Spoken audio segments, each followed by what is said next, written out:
नवरात्रीच्या 8व्या दिवशी महागौरीचे पूजन केले जाते आणि तिचा रंग गोरा असल्यामुळे तिला हे नाव देण्यात आले आहे। महागौरी तिच्या भक्तांच्या सर्व इच्छा पूर्ण करते आणि तिचं पूजन करणाऱ्याची सर्व संकटे दूर होतात आणि सुख आणि समृद्धी प्राप्त होते असं मानलं जातं। महागौरीच्या सौंदर्याप्रमाणे आपल्यालाही जर आपले तेज टिकून ठेवायचं असेल तर केसांचे सौंदर्य सगळ्यात महत्त्वाचं मानलं जातं।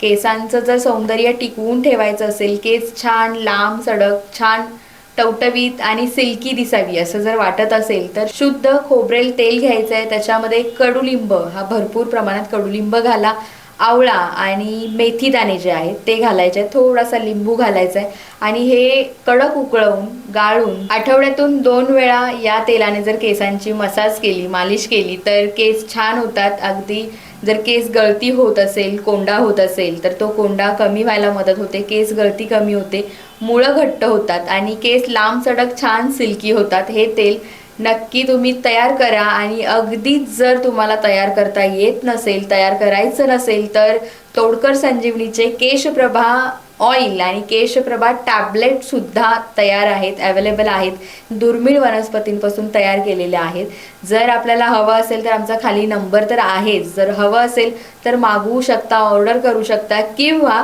घरच्या घरी मी जो फॉर्म्युला सांगितला आहे त्याच्याप्रमाणे तेल तयार करा, पण केसांचं सौंदर्य जपा।